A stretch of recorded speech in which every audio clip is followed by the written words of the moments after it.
honoris causa de la Universidad de Concepción, don Edgardo Enríquez Frederick.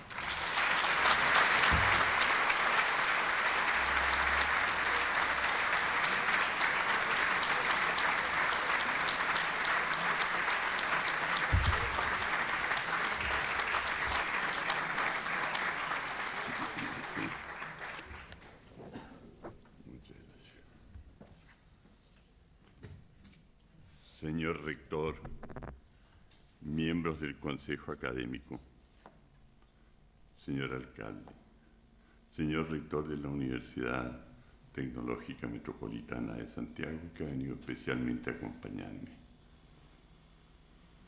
señores profesores, autoridades, distinguidas damas, señores, jóvenes alumnos. El 27 de diciembre de 1968, por amplísima mayoría, 70% de los votos, gané la elección de rector de la Universidad de Concepción.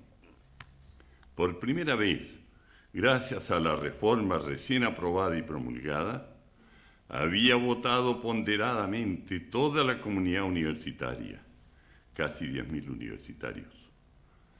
Antes, el claustro pleno estaba formado solo por 230 profesores titulares y consejeros. El 27 de diciembre de 1994, el actual rector, profesor Augusto Parra Muñoz, me comunicó oficialmente que el Consejo Académico de la Universidad de Concepción, por unanimidad, había acordado otorgarme el grado de doctor honoris causa. Curiosa coincidencia de fechas en la obtención de los dos más altos honores que he logrado en mi vida. Entre ambos acontecimientos ha pasado exactamente 26 años. ¿Y qué 26 años? A comienzos de diciembre de 1968, el ex rector David Stitchkin, 48 horas antes de que se cerrara la inscripción de candidatos sin aviso previo, me comunicó que no podía cumplir el compromiso que masónicamente había contraído conmigo de presentarse a la reelección para rector. En esta forma, repentinamente me encontré ante un gravísimo problema.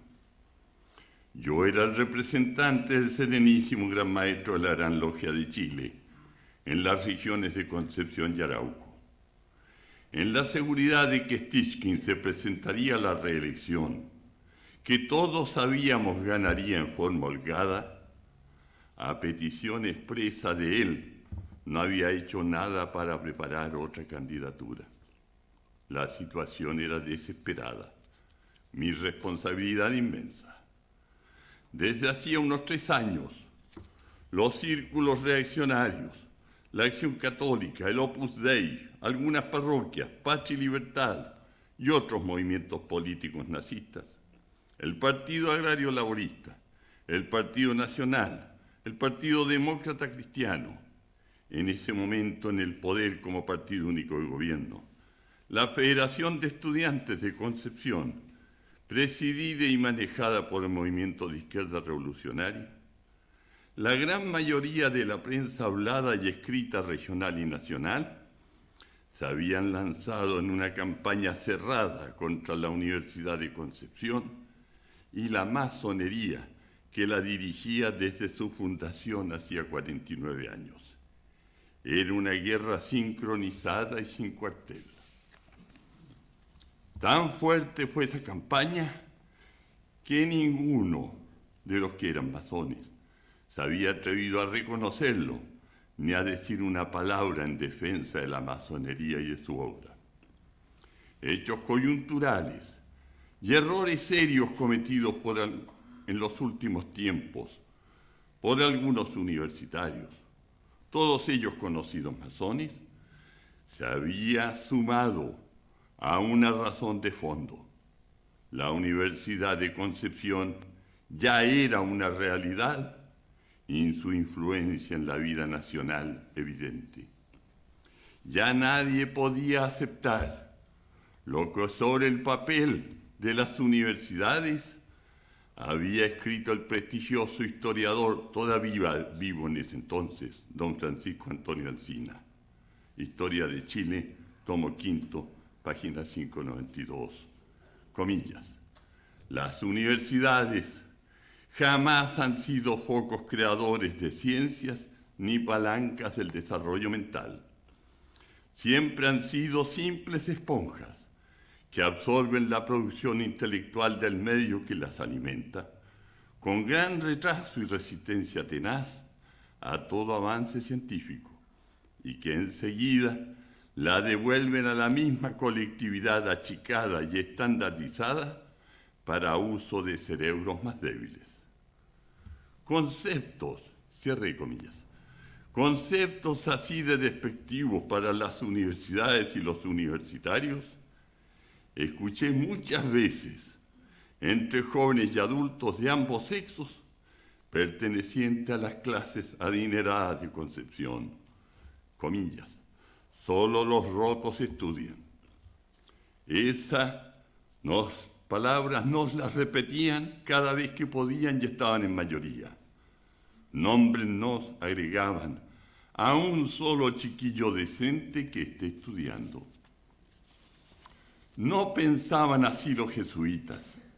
Francisco Antonio Encina, Historia de Chile, tomo tercero, página 424. Comillas. La orden no debe mandar, sino dirigir a los que mandan, papas, reyes, grandes y poderosos de la tierra. Sus armas políticas son la confesión y la enseñanza. La confesión es el arma del presente, la del futuro es la enseñanza. Sus esfuerzos se concentraron muy temprano en la educación de los jóvenes, de las altas clases sociales, a fin de afianzar la influencia adquirida y prepararla del porvenir. Pues bien, ya en la década de 1960-70 se había hecho patente el interés de las clases dominantes y reaccionarias por apropiarse de las universidades chilenas. La elección de rector de 1968, con sus campañas y desórdenes, mientras se estudiaba y aprobaba la reforma universitaria, era un momento propicio. Cogido por esas situaciones imprevistas y tan graves, no me quedó otra cosa que acceder a las insistentes peticiones de mis amigos y aceptar inscribir mi nombre como candidato a la rectoría. Repito e insisto, nunca había figurado entre mis aspiraciones el llegar a la rectoría de la Universidad de Concepción. No presentarme en esos momentos a la lucha libre y democrática en defensa de la universidad, a que estaba ligado desde hacía 38 años y donde me había formado, y de la orden masónica en que tenía 28 años, desde que había sido iniciado, lo estimé una cobardía inexcusable, una deserción ante el enemigo. Y fuimos a la elección con mis compañeros pro reforma y progresistas. Ganamos lejos a los otros 4 candidatos en las mesas receptoras de sufragios, de docentes, de funcionarios no docentes, estudiantes y obreros. Cumplimos nuestro programa, que no era otro que hacer realidad la reforma universitaria en la primera universidad chilena que la había aprobado después de 2,5 años de estudios intensos y más de 30 años de reprimidos intentos. Baste recordar que en 1933, siendo alumno, fui expulsado 2 veces y borrado de los libros de matrícula por haber participado en huelgas estudiantiles que exigían ciertas reformas. En mi intervención de julio de 1991, en esta misma tribuna, cuando fui honrado con la designación de profesor emérito, entregué detalles de lo que hicimos en esos 4 años de mi rectoría. No me corresponde a mí entrar a juzgarlo. En cambio, sí me corresponde hacer un comentario nada grato, por cierto. y por desgracia. Mientras fui instructor, jefe de instructores, profesor auxiliar, profesor titular, director de departamento de la universidad, no tuve enemigos. Vivía en paz y armonía con todo el mundo. Podría decir que gozaba del aprecio de mucha gente. En cuanto fui elegido rector, empecé a tener enemigos, declarados y emboscados. Respeto a los primeros, desprecio a los segundos. Fue una sensación nueva que ingenuamente me negaba a aceptar, para la cual, lo confieso, no sabía defenderme. Como seguía siendo el mismo en mi manera de ser, no me explicaba estos cambios entre ex amigos míos y hasta entre hermanos masones. En verdad, todavía no me lo explico. Terminado mi periodo estatutario, recibí grandes y hermosos homenajes de los consejeros de la universidad, de los profesores y funcionarios, de los alumnos, de sindicatos, de centros culturales, de empresas, de la prensa, aún de la que al comienzo de mi gestión me había atacado. Feliz y muy emocionado volví a dedicar todo mi tiempo a mi cargo de profesor de neuroanatomía, clases que no interrumpí jamás mientras fui rector, y a reanudar la redacción de mi texto de anatomía del sistema nervioso central. Poco me duró ese periodo de tan esperada paz. Producido el ataque a la moneda del 29 de junio de 1963 por el llamado tanquetazo, el presidente Salvador Allende me solicitó que le cooperara ante esa emergencia, aceptando el cargo de ministro de Educación.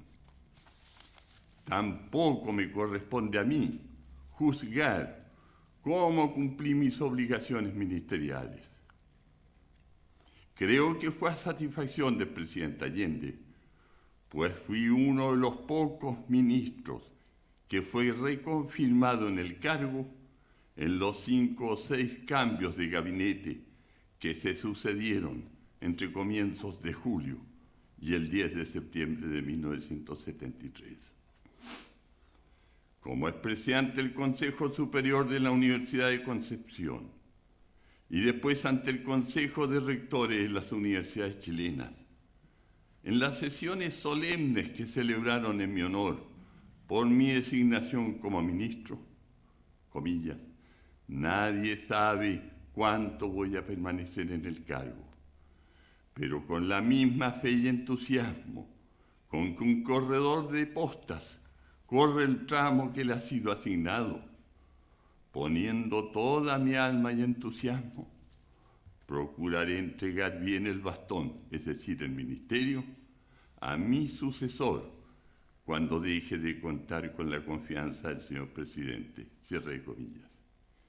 Y vino el golpe de Estado del 11 de septiembre del 73. El territorio chileno fue ocupado militarmente por sus propias fuerzas armadas. Pasaron a mandar las bayonetas, no la Constitución, ni las leyes, ni la tradición, de la que para muchos era la cúspide de mi vida. Fui cruel y cobardemente arrojado a una fosa que se procuró hacer profundísima, sin fondo. Varias semanas tuve en mi pieza celda del hospital donde me encontraba gravemente enfermo a un soldado que día y noche, con todas las luces encendidas, apuntaba su ametralladora a mi cabeza y gatillaba con seguro puesto cada 3 minutos. Cadetes militares y de la Escuela de Aviación me insultaron groseramente en presencia de coroneles y generales de uniforme. Se me expulsó de mi cátedra, de clubes castrenses y masónicos, y también de la Gran Logia de Chile. Se me calumnió, se me torturó psicológicamente, se me hambrió hasta que caí gravemente enfermo. Se asesinó a uno de mis hijos, médico neurocirujano, y a un nieto en el vientre de su madre. Y todo esto sin haberme formulado jamás un cargo ni sometido a ningún proceso civil o militar. Finalmente, el 5 de mayo de 1975, sin cargo ni proceso alguno, con 24 horas de aviso, fui desterrado en calidad de apátrida hasta la escalerilla del avión como un criminal peligroso. Me llevó un pelotón de soldados a cargo de un capitán de ejército. Los soldados apuntaban sus ametralladoras a mi cabeza y mi tórax. Ante la mirada indiferente de los funcionarios del aeropuerto e incrédula de algunos pasajeros. Durante mi exilio, supe las detenciones y posterior desaparecimiento de mi hijo Edgardo, ingeniero civil, y de mi ex yerno muy querido, doctor Bautista Banchoen-Basey, médico neurólogo. Y desde el fondo de esa fosa insondable a que fui violentamente arrojado, empecé a subir lentamente. Hoy, 10 de enero de 1995, me siento de nuevo en la que puedo considerar la cúspide de mi vida como académico, como ciudadano, como hombre. No es otra la interpretación que doy al altísimo honor con que mi universidad me ha distinguido al otorgarme el grado de doctor honoris causa y al lanzar al conocimiento público mi obra en el nombre de una vida. Jamás, ni en mis mejores tiempos, creí que llegaría a obtener distinciones semejantes. Señor rector, señoras, señores, jóvenes alumnos, cuando hace 12 días recibí telefónicamente la agradable y gentil comunicación del señor rector y deduje que debía decir unas palabras de agradecimiento en la solemne ceremonia de la entrega a que estamos asistiendo, se me plantearon varios problemas. ¿Cómo orientaría mis palabras y pensamientos? ¿Haría una ponencia estrictamente ceñida a los moldes habituales? ¿Qué fue? ¿Qué es? ¿Cómo debe ser una universidad? La ocasión no podía ser más propicia. Chile, tras 17 años de labor sistemática, antieducación, antiuniversidad, con decenas de miles de profesores y estudiantes perseguidos, exonerados, torturados, asesinados, desterrados, viene saliendo de nuevo a la vida democrática. Y los gobiernos de Erwin y Frey han declarado enfáticamente que su principal preocupación será la reconstrucción, el fomento, la ampliación, la modernización de la educación. Esta, se ha dicho y repetido, es la gran palanca que elevará el desarrollo y bienestar del pueblo, especialmente de los varios millones de pobres que les heredaron los gobernantes anteriores, no elegidos por nadie. Sobre esta materia he escuchado y he leído cientos de discursos profundos, documentados, con numerosas citas y abundante bibliografía. Hace más de 20 años debí participar en el Senado de la República en el estudio y discusión de un proyecto de ley sobre las universidades que venía desde hacía años. Actualmente hay otro proyecto de ley en tramitación. Hace unos días asistí con casi un centenar de dirigentes, consejeros, profesores, etc., a una amplia reunión con el señor ministro de Educación y el jefe de la Educación Superior. Estuvimos más de 5 horas escuchando observaciones, recomendaciones y sugerencias muy atinadas y meditadas sobre lo que debe ser la educación superior chilena.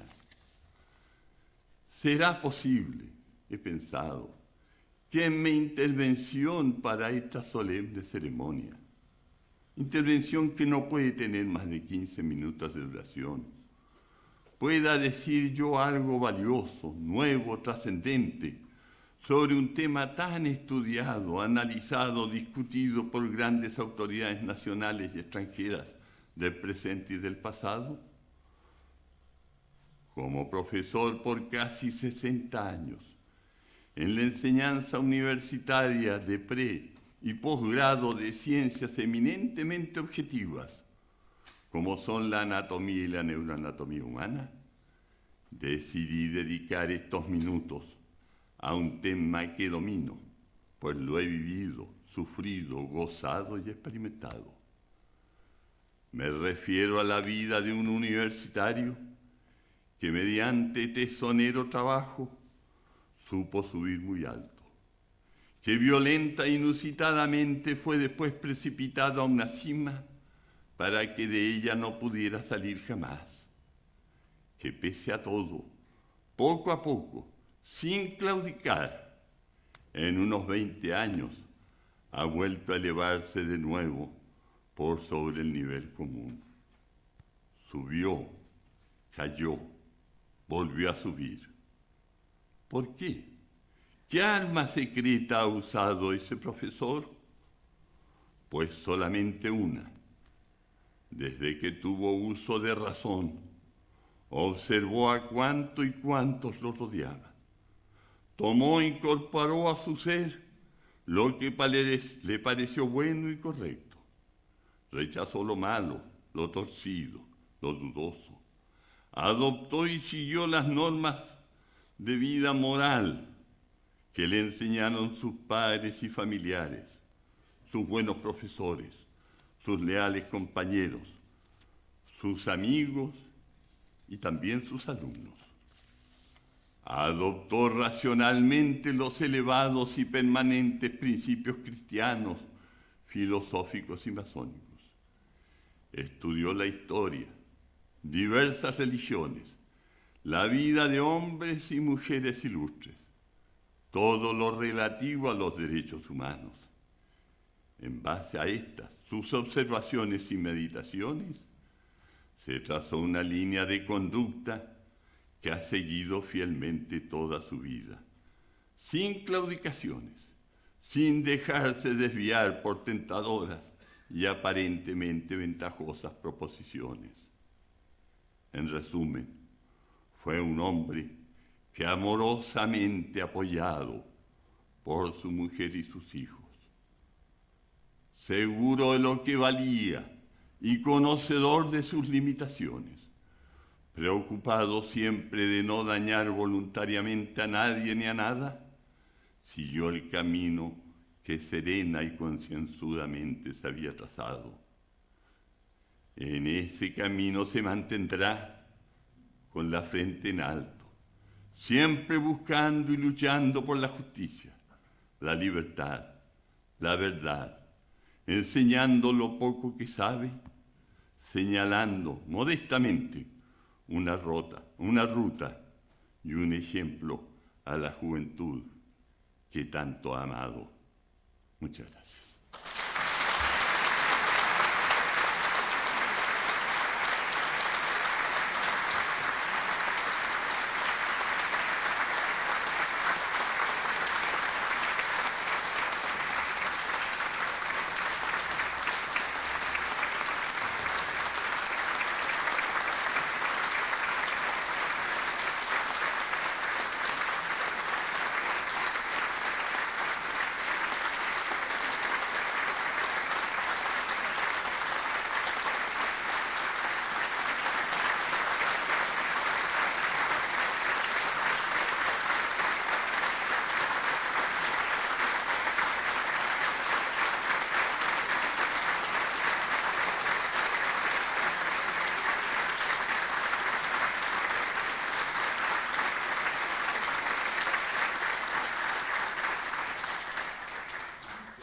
He aprendido en la vida, pero no he aprendido todavía a dejar de emocionarme ante amigos tan cariñosos, ante mis compañeros de toda una vida.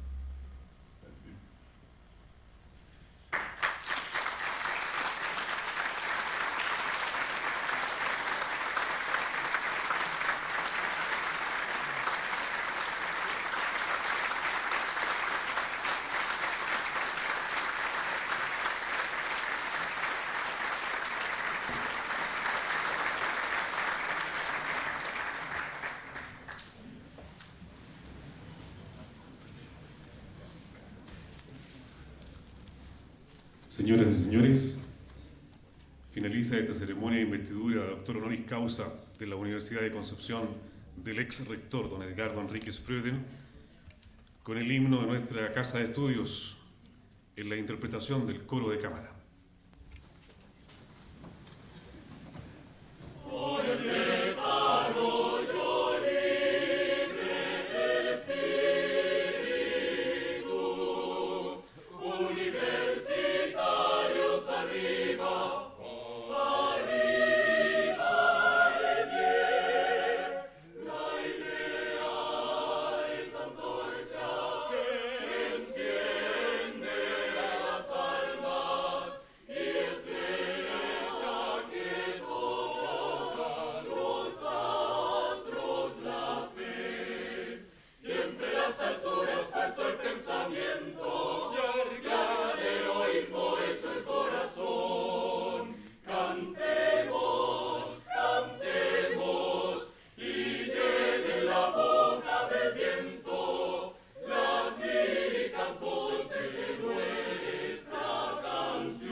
Muchas gracias.